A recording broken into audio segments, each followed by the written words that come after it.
And we're going to start with the Michael Andlauer press conference and the news of Wednesday about the Ottawa Senators. Just rebrand Thursdays to the Sens Hour at this point. Honestly, they've been dominating the headlines. So the Senators were forced to sacrifice a first-round pick for their role in the Evgenii Dadanov trade fiasco. That news came out on Wednesday. So just to briefly recap for anyone who didn't listen to the Wednesday show or didn't kind of go through the press release, the Ottawa Senators traded Evgenii Dadanov to Vegas in July 2021. Vegas attempted to trade him to the Ducks in the 2022 trade deadline. That deal was ultimately axed when Dadanov and his representation said, actually, Anaheim's on our no trade list. But then the Golden Knights were like, we didn't get a trade list. Like, we didn't even know that. So it turned into this huge disaster. The Ducks don't get their second round pick. The Golden Knights don't get to trade Evgenii Dadanov until, the off season or a few months later.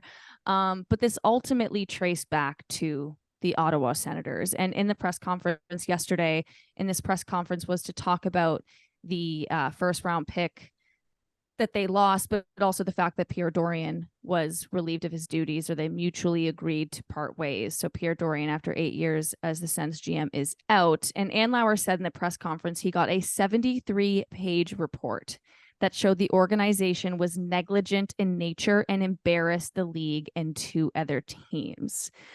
So essentially, again, we know this, the Sens just didn't provide the trade list to the Vegas Golden Knights. And this is from Elliot Friedman's 32 Thoughts column that came out today. One theme that appeared during that investigation, and I guess in that report, was that Ottawa's front office had different silos or trust circles, essentially meaning that Pierre Dorion had different people that he would talk to about different things. Like, some guys just weren't included in certain conversations, and that ultimately affected the communication and contributed to not sharing Dadanov's no trade list with Vegas. So Dorion out. Seems like it was mutual, whereas Andlauer went to Dorion and said, so wait a second, it seems like it was mutual. Wait, no, this is kind of this is what Mendes said. This was kind of the conversation. It was the punishment for this happening is your job. And Dorian was like, yeah, you're probably right. I need either the explicit facts of this, or more preferably, I need the Glenn Howerton and Mark Critch reenactment of this scene. I just love the idea. Blackberry. I just love the idea of Dorian being like, yeah, you're right. Yep, see you later. I'm gonna go pack up my stuff. It's fine. Yeah. What could that even be? Is that a give me one good reason that this shouldn't cost you your job? And it's just I can't. I can't. Yeah, it was just yeah, you're probably right. So it was a mutual parting of ways, mostly because Andlauer wanted to keep the conversation that he had with Dorian private. But I still Was he fired or did he resign? What happened? Was he fired and he was like, no, yeah, okay. To me, if I'm Pierre Dorian in that situation and my boss asked me that question, he's firing me anyway. So I'm just gonna be like, well, you asking me this means it's over. So can we just do this? See you later. I know what the answer but that's kind of the mutual parting of ways, I guess, is what they're saying here. So I think we don't totally need to get into disagree with it doesn't matter. Whatever. Who cares? That's not even the point. It's the point isn't even that Dorian's out. It's not even the first round pick.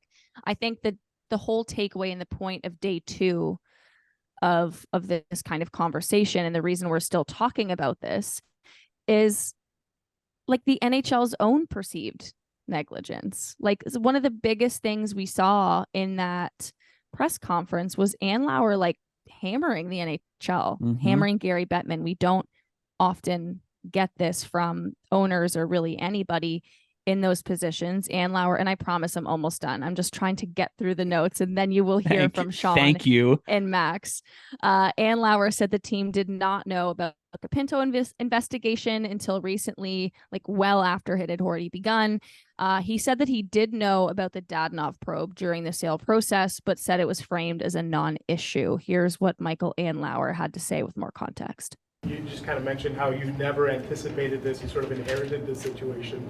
I think a lot of fans are wondering why this organization have to pay for something that happened 18 months ago, not even on your watch. What would you say to that? I totally agree with you. That's a question you have to ask the NHL, why it took a whole year since the hearing. Granted, it was a 2-day hearing, 73-page reports. It's not something that's just slam dunk. The commissioner had a lot of time to deliberate on it and think about it. But why I inherited this is beyond me. There's no reason for it to last that long. I knew about it through the due diligence process, and it was basically, from the seller's perspective, it was really a non-issue. So, I don't know if first round is a non-issue to you guys, but it is to me. Yeah. Guys, let's start with Sean. I'm done talking here. That's the setup. That's the news. That's the Spark Notes. What's the big takeaway for you, Sean? First off, okay, so it's Thursday afternoon. All the insiders have reported in some capacity or in one way or another that Andlauer is not going to be fined for this, which, okay, good.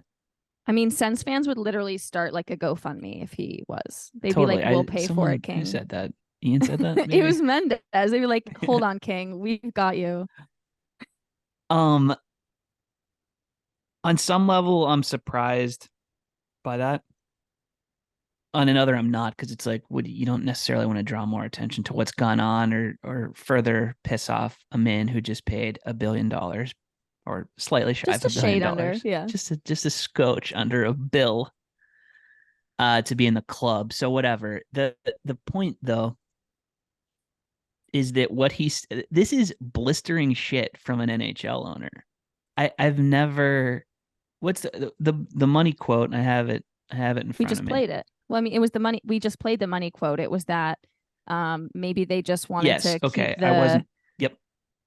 Maybe because the club was for sale. Yeah, and that is. And he's like, I don't know. Maybe not. What I'm hearing is an echo. Michael Andlauer asked the NHL, "Why should I not say this is bullshit?" And the NHL said, "We agree." Totally. The NHL agreed. We are docking you a first round pick for not disclosing the conditions of a sale, for not disclosing the conditions of a sale. Like it's a wild situation. I was like initially kind of not really paying attention to Michael Andlauer's press conference because we've all heard it before in some capacity, right? GMs get fired. Things follow sort of a script. It took me a little bit to realize that this one was deviating a bit from what there was some heat on this presser. Heard. Yeah.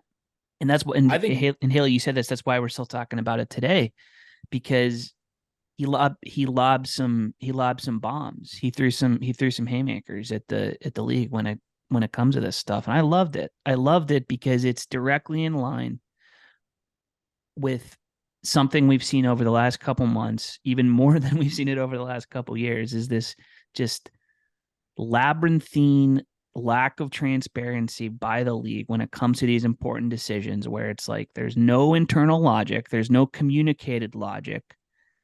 The only thing that we're left to do as media, as fans or whatever, is you see these, like the Pinto, great example. You see the saving grace for that, for like the Pinto suspension when it happened, was like they've got to know more than this. They've got to be communicating more than this to teams, to the PA, like whoever.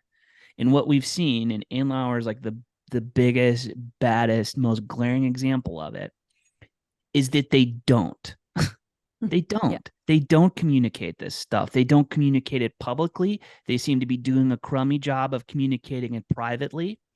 If a man, this goes back to what we said before, if a man who paid damn near $1 billion to be in this club isn't getting satisfactory explanations for things that affect his business and his bottom line so directly, a first round pick, like a half season suspension for a very important young player, he's not getting satisfactory explanations for that. Like, of course we're not. Of course reporters aren't. Of course fans aren't. It goes through the entire process is just littered with a total, lack of transparency, lack of satisfactory explanations, however you want to say it. And we got a big time bit of proof from Andlauer yesterday as far as that was concerned. I loved it. I agree. And I think the punishment was a little bit of a joke. Obviously, I think the fans of 31 other teams have to be thrilled that another young up and coming good team lost their first round pick. So you're probably not going to get that much pushback on it from the NHL fan base outside of Ottawa, I'm guessing. Mhm. But I don't understand it's just so arbitrary to me. And I get that Yes. they like embarrassed the league or whatever. But, and but that's why it's so harsh, right? Because it's like, you embarrassed us. But did you Like, even that's think? Of course it was embarrassing. Did you Apparently even that's think the worst thing you could do. Yeah. And Yeah. and you know, we go back to the Coyotes combine thing, and that's like, I think the best comparable for, I guess, that's the best precedent that says something like this could happen. We've known about this since the Dadanov trade. Obviously, it got canceled. We knew why pretty quickly.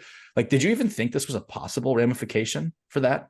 I thought that it was something that they just swept under the rug for the last 18 months. They Yeah. hope people forget, because God knows they've done that before. You just hope people forget about it. And it's Yeah, one of but those we things where, know- like, clearly we know. Hey, go ahead, Hailey. I know what No, you're and saying. all I was going to say is we know that this wasn't actually swept under the rug because they didn't have a 73-page report done in 2 days. Like, they've been working on that for God knows how long. And here's what I'll say. Came out before the Hockey Canada investigation, by the way. If the fine is actually to do with a front office that has different silos and trust circles, we're going to be taking a lot of first round picks away around this league if that's Right. the actual reason for this, right? It's just that this one resulted in an embarrassment for the league. So Yeah. whatever. Ottawa fans, I feel for you. I think this is a joke, but it's just what it is. I think the biggest thing for me is, look, like, the Sens got Evgenii Dadanov when I was still covering the team. Like, this is how long some of this saga has been going on for. They That's traded him wild. 18 months ago. Like, 18 months ago was when this all started. And that's the biggest issue, is like, fine, you know what? First round pick, do it, but make it, like, why does it need to be handled when it's Michael Andlauer that's in charge? Like, why did this need to be a new, and that's this whole thing of like, why did I inherit this, excuse me, is just like, why wasn't this slapped to the former regime and like the GM who Yeah, did this? if you Like, blame why did the- this if need to you- happen yeah. for me? Like, if it's the GM's fault, why did you need to wait until I bought this team and da da da da da? Is it because I wasn't going to want the team if I didn't have a first round pick in 2024? Because what's the implication? It's Andlauer saying that that the other two teams were pissed enough to, meaning the Vegas and Mm-hmm. Anaheim were pissed enough to Well, keep this as an issue. Well, think of the immediate aftermath. Everyone was like, the Vegas Golden Knights were a joke. It's just like, oh my God, you idiots, you didn't get his no trade list. So it was just like, no, it wasn't us. And they wanted people to know that it was in fact the Sens who biffed it. And Michael Andlauer, for as angry as he was and as annoyed as he was with the league and the situation, like, he still owned up, like, our organization was 100% at fault. Like, we were negligent. This did not need to happen. Like, it's our fault. It's just the way that the rest of it was handled. That's the problem. Max, did you have? What happened to John Chayka though? Right? Like, when the Arizona thing happened, right? Like, some of this should have just been okay, Pierre Dorion gets a 1-year suspension for running this like organization that had this failure. Like, that should have been, if anything, right? Like, I don't know. And that's probably why Andlauer was like, this is going to cost you your job, right?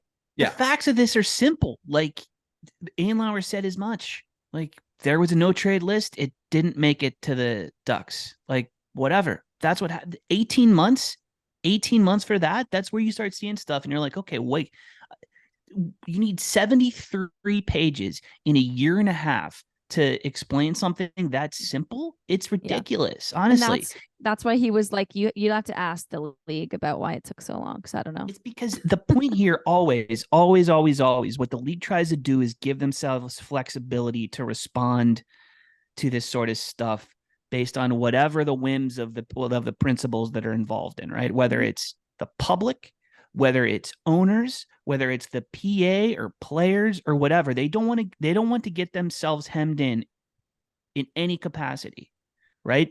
So the end result is you sacrifice a decipherable process, an understandable process, maybe a process with some amount of integrity to the whims of whatever's going on at any given time, right?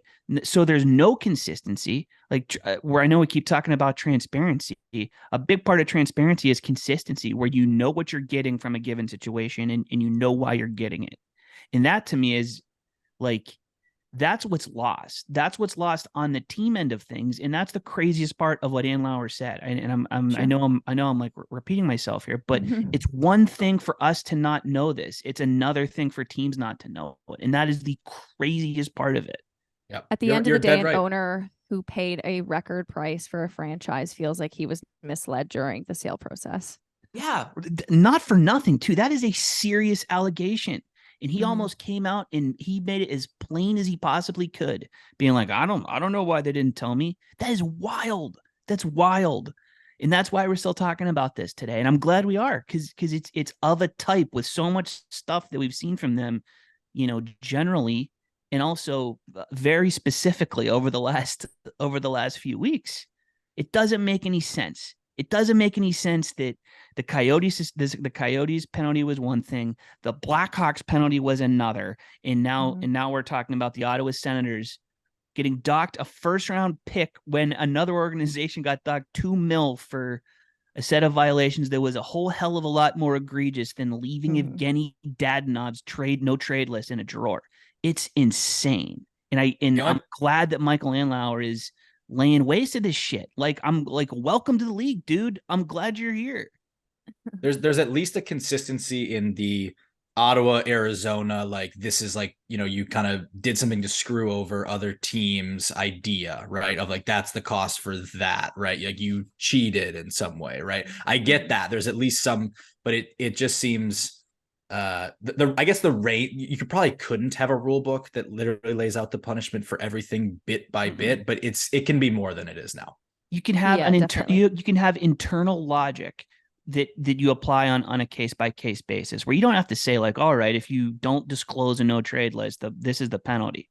Like, if the process is sound enough, you can explain it in the moment and give people... But it's such a stupid thing. There shouldn't need to be a rule. Like, that's such like a weird thing that happened. Like, why would you even think to have a rule in place to say, like, make sure you give the no trade lists by the deadline? Totally. And wasn't that the actual embarrassment to the league, is that the league had to sit through a month of everybody talking about how they needed a central clearinghouse at Central Registry? That's right. Right. It's just like, that is such a silly thing to happen. Like, you shouldn't need a rule book. And I think Sean made this point. It's about the transparency, and it's about, and it's what Andlauer kind of called out almost in a way. And we saw it very specifically in the last 10 days with the Ottawa Senators is, with the Shane Pinto thing, all we get is the one line. There wasn't evidence that he bet on an NHL game. The only rule in the CBA is you can't bet on NHL games, yet Shane Pinto still gets 41 games. And it's like, are the rules just this vague? And yes, there was a memo sent to players reminding them not to do X, Y, Z, but it's like, are the rules and the guidelines this vague so like you can decide when the moment comes what you want to do? There's no other way to look at it. And here's my interpretation of like, the rest of it. So there's no other way to look at it. Like, that's the conclusion that we've been left to draw, is that they keep this stuff deliberately vague so they can incorporate whatever questionable factors into the ultimate decision. The Pinto thing is a whole other, you're tempted to just like put it off to the side and say that it's something else entirely, but it's not. It isn't. And teams still aren't, like, players. I'm glad it seems like the Players Association seems like they're taking the lead here and giving players, a certain set of guidelines, because it doesn't seem like it's coming from the teams. I talked to 2 executives today who said that nothing has been sent to the team level to, like, I don't know, help prevent something like this from happening again. It's crazy. That shocks me. Well, it's true. Welcome to the NHL. Woohoo. One more quick thought on the Sens conversation before we move on and shift gears to other things is we should mention that the first round pick that they lose, they kind of get to choose 2024, 2025, or 2026. And I think the big question is, if you're the Sens, what do you do?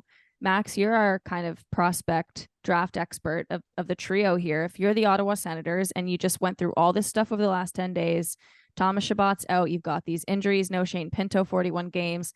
You're probably not going to have a great finish to the year, which means you might draft well. So you'd think they keep this year's pick. What do you think? What do you do if you're the Sens?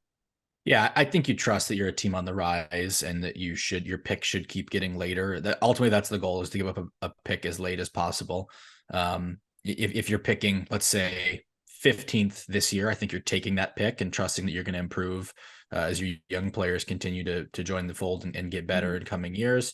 I think you're keeping that pick and kicking it at least another year. And, you know, eventually if you get into like the mid 20s, I think it's fine to say, okay, this will be the year. But Ottawa's actually been in this spot before. They had the conditional pick on the pick that they got or gave up for Matt Duchene.